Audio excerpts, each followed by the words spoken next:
தமிழ்நாட்டின் வளர்ச்சி பயணத்தில் ஒருவரையும் பின்தங்க விட மாட்டோம். வெல்வோம் ஒன்றாக.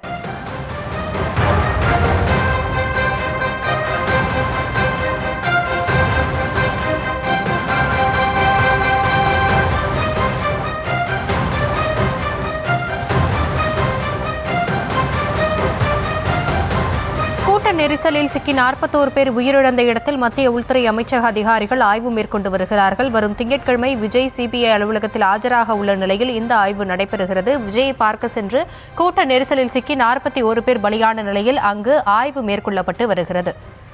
வேலுச்சாமிபுரத்தில் உள்துறை அமைச்சக அதிகாரிகள் ஆய்வு மேற்கொண்டு வரக்கூடிய அந்த காட்சிகளையும் ஒருபுறம் பார்த்து வருகிறோம். வரும் திங்கட்கிழமை விஜய் சிபிஐ அலுவலகத்தில் ஆஜராக உள்ள நிலையில் இந்த ஆய்வு மேற்கொள்ளப்படுகிறது.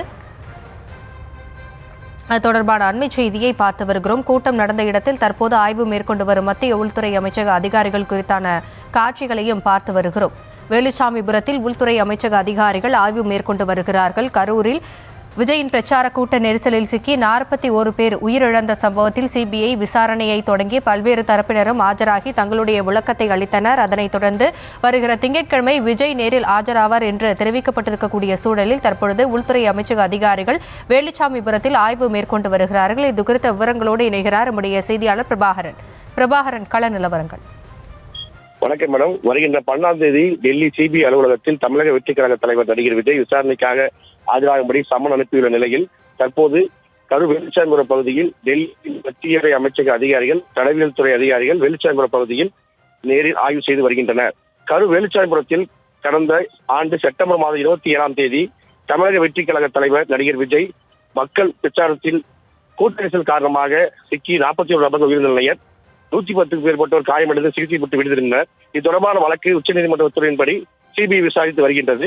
கரூர் தாந்தோன்றிமலை பகுதியில் அமைந்துள்ள தற்காலிக சிபிஐ அலுவலகத்தில் முகாமிட்டுள்ள அதிகாரிகள் சம்பவத்தில் இறந்தவர்களின் குடும்பத்தினர், காயமடைந்தனர், ஆம்புலன்ஸ் ஓட்டுநர், போலீசார், தமிழக வெற்றி கழக மாநில நிர்வாகிகள் மற்றும் வேலுச்சாமி பகுதியில் சேர்ந்த வியாபாரிகள், காவல்துறையினர் உள்ளிட்ட பல்வேறு தரப்பினரிடம் தற்போது வரை விசாரணை நடத்தியுள்ளனர். இந்நிலையில் இன்று சிபிஐ அலுவலகத்தில் விசாரணைக்காக 4 காவலர்கள் ஆஜராகும் நிலையில் வேலுச்சாமிபுரம் பகுதியில் சிபிஐ அதிகாரிகள் சம்பவ இடத்தில் நடைபெற்ற இடத்தில் 3D லேசர் கருவி மூலம் ஆய்வு மேற்கொண்ட நிலையில் வருகின்ற 12ஆம் தேதி டெல்லி சிபிஐ அலுவலகத்தில் தமிழக வெற்றி கழக தலைவர் நடிகர் விஜய் விசாரணைக்காக நேரில் ஆஜராக சம்மன் அனுப்பியுள்ளனர். இந்த நிலையில் இன்று டெல்லி மத்திய உள்துறை அமைச்சக அதிகாரிகள் மற்றும் தடவியல் துறை அதிகாரிகள் வேலுச்சாமிபுரம் பகுதியில் நேரில் ஆய்வு மேற்கொண்டு வருகின்றனர். இதனால் அப்பகுதியில் பெரும் பரபரப்பு ஏற்பட்டுள்ளது.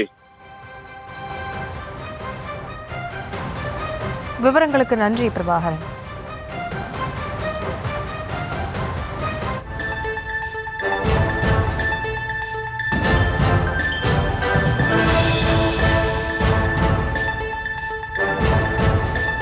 மற்றொரு அண்மை செய்தி. மதுரை உசிலம்பட்டி சந்தையில் 1 கிலோ மல்லிகைப்பூ 12,000 ரூபாய்க்கு விற்கப்படுகிறது. அது குறித்தான அண்மை செய்தியை பார்த்து வருகிறோம். விவரங்களோடு இணைகிறார் நம்முடைய செய்தியாளர் மாணிக்கவாசகர். பூக்களின் விலை நிலவரம் குறித்த விவரங்கள். வணக்கம். மதுரை மாவட்டம் உசிலம்பட்டி மலர் சந்தையில் இன்று உச்சத்தை தொட்ட மல்லிகை கிலோ 12,000 ரூபாய்க்கு விற்பனை செய்யப்படுகிறது. கடந்த வாரம் 2,000 வரை விற்பனையான நிலையில் இன்று உச்சத்தை தொட்டுள்ளது. மேலும் மல்லிகைப்பூ 1,300 ரூபாய்க்கும், பிச்சிப்பூ 650 ரூபாய்க்கும், கனகாம்பரை 200 ரூபாய்க்கும், காக்கரட்டான் 1,700 ரூபாய்க்கும், அரளி 300 ரூபாய்க்கும், பட்டன் ரோஸ் 300 ரூபாய்க்கும், சம்மங்கி மற்றும் மறிக்குழந்து 250 ரூபாய்க்கும், பன்னீர் ரோஸ் 200 ரூபாய்க்கும், செவந்தி 100 ரூபாய்க்கும், கோழிக்கொண்டை 50 ரூபாய்க்கும், துளசி 50 ரூபாய்க்கும் விற்பனை செய்யப்படுகிறது.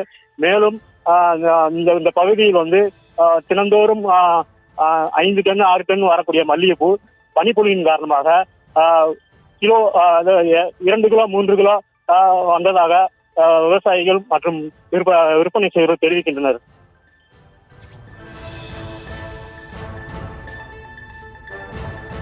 விவரங்களுக்கு நன்றி மாணிக்கவாசகர். தமிழ்நாட்டின் வளர்ச்சி பயணத்தில் ஒருவரையும் பின்தங்க விட மாட்டோம். வெல்வோம் ஒன்றாக.